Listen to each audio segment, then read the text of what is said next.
Session ordinaire du conseil municipal, la commune d'arrondissement de Douala 2e a procédé à l'évaluation du budget à mi-parcours de l'exercice 2016. Et puis cybercriminalité au Cameroun, l'urgence se fait de lever des remparts. L'alerte a été donnée à Douala par l'ART lors d'une cyberconférence présidée par le gouverneur du littoral. Voilà pour la vitrine. Émettant sous le ciel de Douala au Cameroun, vous êtes sur CamNews 24, bienvenue au journal. Évaluation du budget à mi-parcours de l'exercice 2016 de la commune d'arrondissement de Douala 2e. Le sujet était au centre de la deuxième session ordinaire du conseil de cette municipalité tenue ce 8 septembre 2016 à Douala. Les travaux en plénière, qui avaient pour cadre la salle Fampou d'Agoder, étaient présidés par Madame le maire en présence de la tutelle, le premier adjoint préfectoral du département du Vouri. Compte rendu de Josué Ngongan et Éric Ticheux. Il ressort des travaux de la deuxième session ordinaire du conseil municipal de la commune de Douala 2e consacrée à l'évaluation du budget à mi-parcours de l'exercice 2016 que les recettes effectivement recouvrées au 30 juin 2016 s'élèvent à 1 225 930 francs CFA, soit un taux de réalisation de 45,1% contre 760 589 974 francs CFA, soit 27,99% de dépenses engagées. De quoi voir une augmentation de 304 014 francs CFA en valeur absolue et 66,69% en valeur relative à la même période de l'année 2015. Je pense que c'est la sécurisation de nos recettes dans la mesure où les tiers ne manipulent plus les fonds. Les contribuables ont directement payé dans la microfinance avec laquelle nous avons signé un partenariat. Donc ça permet que les recettes soient sécurisées et que les personnes qui manipulaient les recettes à leur profit ne soient plus en mesure de les manipuler. Quels sont les projets en cours de réalisation? Nous avons notre conseil municipal qui connaît déjà un aboutissement. Nous avons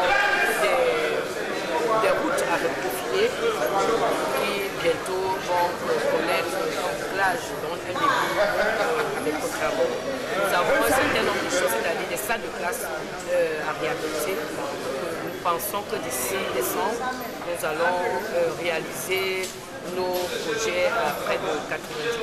Cette volonté d'améliorer les recettes a été saluée par le premier adjoint préfectoral qui, dans son allocution de circonstance, a félicité l'exécutif communal pour ce partenariat avec ses microfinances. Une opération qui va en droite ligne d'une gestion prudente des recettes.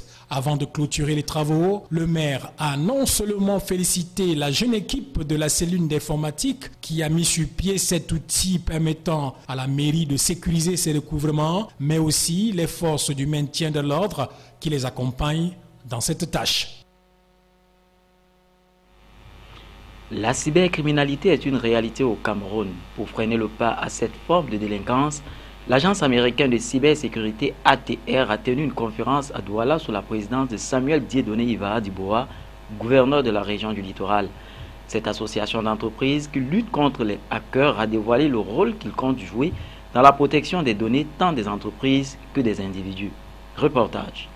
En 2015, le Cameroun aurait subi une perte de 25 milliards de francs CFA causée par les hackers. Pour l'agence américaine de cybersécurité ATR, l'urgence se fait de lever les remparts contre cette forme de délinquance. C'est pour cette cause que ce consortium d'entreprises américaines a tenu ce 8 septembre 2016 à Douala une cyberconférence présidée par Dieudonné Samuel Ivara Diboa, gouverneur de la région du littoral. Dans le classement de l'Union internationale de cybersécurisation, le Cameroun occupe la 5e et la 15e place, respectivement en Afrique et dans le monde des pays exposés à la cybercriminalité. Dans la lutte contre ce fléau sur le territoire national, l'ATR définit son rôle.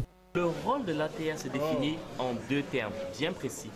tester les systèmes d'information camerounais, particuliers les systèmes gouvernementaux, parce qu'on est en train d'évoluer vers une économie numérique. Et lorsqu'on évolue vers une économie numérique, ça voudrait dire qu'on digitalise notre information et qu'on la mette dans l'espace. Donc il faudrait que cet espace soit sécurisé. Donc tester l'espace de cyberspace camerounais pour pouvoir le rendre beaucoup plus performant et installer un système de veille sécuritaire. Et ce système de veille sécuritaire voudrait tout simplement dire installer un système qui nous dit chaque fois que quelqu'un y entre et y sort. Comme ça, le gouvernement camerounais pourra prendre des mesures qui s'imposent, sachant qui entre et qui sort de son système d'information et qu'est-ce qu'il en fait. Le gouverneur a évoqué le cas particulier de Douala, une plateforme des affaires propice à la cybercriminalité. À titre d'illustration, précisait Fabrice Kamdem en exposant, la douane aurait connu en 2014 une perte de 994 millions de francs CFA de la cybercriminalité. Sur un paysage plus large et avec un taux de 18% de pénétration d'Internet au Cameroun, tout utilisateur de l'outil numérique en tant qu'individu ou entreprise devrait s'interroger sur la vulnérabilité de la confidentialité, de l'intégrité et de la disponibilité de ces données. Au grand mot de grand remède, la cybercriminalité s'opérant dans l'espace, l'ATR, outre les tests de pénétration, recourt à la veille sécuritaire, aux encryptions des données et de la voix, à l'audit, à la sécurité physique. Préparatif de la CAN féminine 2016 dans la ville de Douala, le budget est d'ores et déjà voté. Quant au lancement des premières réalisations, il est prévu pour le 15 septembre prochain. Ces résolutions ont été prises lors de la 5e réunion d'organisation et d'animation tenue ce 8 septembre à la communauté urbaine de Douala. Étaient sur les lieux Benoît Dormont et Justice Toto. Le comité d'organisation et d'animation de la CAN féminine 2016 à Douala a fait des progrès. La communauté urbaine et ses partenaires ont décidé de commander plus de 500 barres à ordures. Dans la liste des réalisations figure la mise sur pied d'un corridor au niveau de l'aéroport international de Douala. Le passeport de la ville a été déjà conçu en version française pour le moment et contient des informations telles que le mot du délégué, les numéros d'urgence de la police, des pompiers, les hôpitaux, les pharmacies, les restaurants, la monnaie, quelques expressions en camp franglais et bien d'autres. L'autre point important porte sur la réfection du stade de Bapelépé avec en prime la statue du légendaire footballeur. Une statue aux couleurs d'Orix Football Club ayant 1,80 m de haut pour 100 kg. Nous avons prévu aussi, ça c'est une découverte, c'est une surprise, donc inaugurer ou alors dévoiler le monument ou la statue du célèbre footballeur Mbappé. Toujours au registre des nouvelles du jour, l'on apprendra que le site internet de la ville de Douala est conçu à 80% et sera officiellement lancé le 15 septembre prochain. Une autre innovation et non des moindres est l'implication des forces du maintien de l'ordre qui assureront la sécurité dans les fanpacks et différents lieux d'attraction. Quant au transport, une agence de sécurité automobile par moyen électronique travaillera aux côtés d'une société de transport de la place. Aussi annonce-t-on dans un avenir proche le lancement de l'illumination festive de la ville et celle des activités des principaux fanpacks. Toutes ces activités et bien d'autres financées à hauteur de 1 464 114 604 francs CFA sont sous le contrôle d'un comité d'audit et de suivi des comptes mis sur pied par le délégué du gouvernement auprès de la communauté urbaine de Douala. En bref, lutte contre la pauvreté, plan international pour le Nord en soutien aux organisations féminines, en l'occurrence l'APES, entendait Association pour la promotion de l'élevage du Sahel en savane. C'était au cours d'une réunion restreinte de coordination trimestrielle tenue le 8 septembre dans la salle de conférence de la Caisse de développement de l'élevage pour le Nord, en présence de tous les acteurs liés au processus de ce partenariat. L'occasion était offerte à la coordinatrice régionale du plan international pour le Nord, Mme Edith També, et au coordonnateur d'APES pour le Nord, Idrissa Youssoufa, de dresser le bilan du premier trimestre de cette nouvelle année de partenariat avec cette organisation.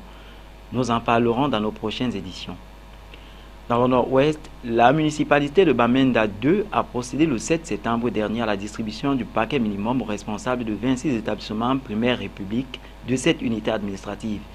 Estimé à plus de 5 millions de francs CFA, ce paquet, constitué entre autres de matériel didactique, permettra aux enseignants de mieux entamer l'année scolaire. Franck Mbala et Luisa Youmsi.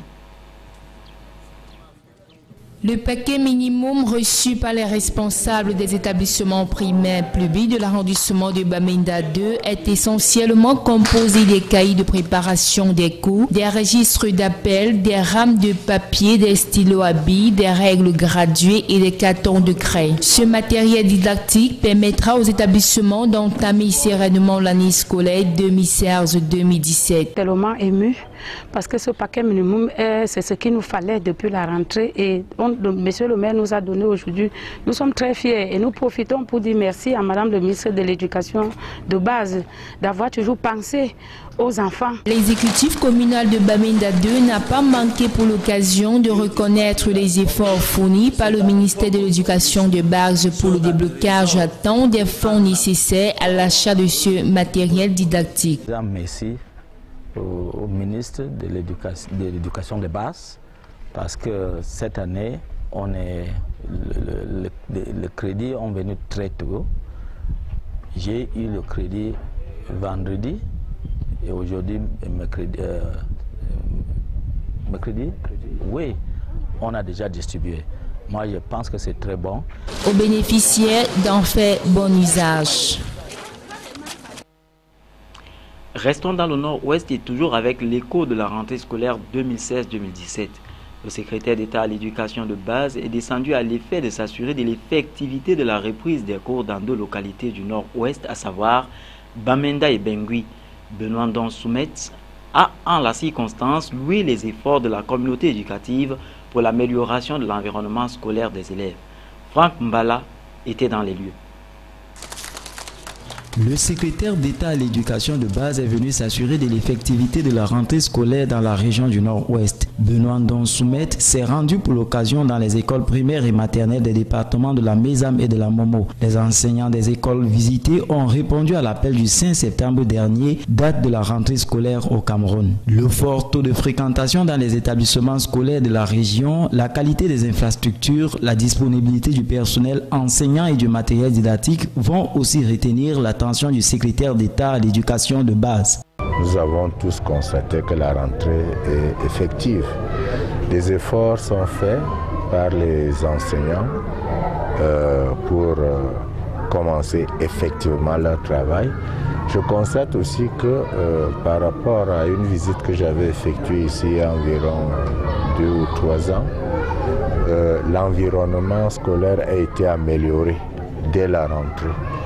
Il y a vraiment des écoles qui ont fait beaucoup de progrès en termes d'environnement, en termes d'infrastructures sociales. Et c'est un sujet de félicitations.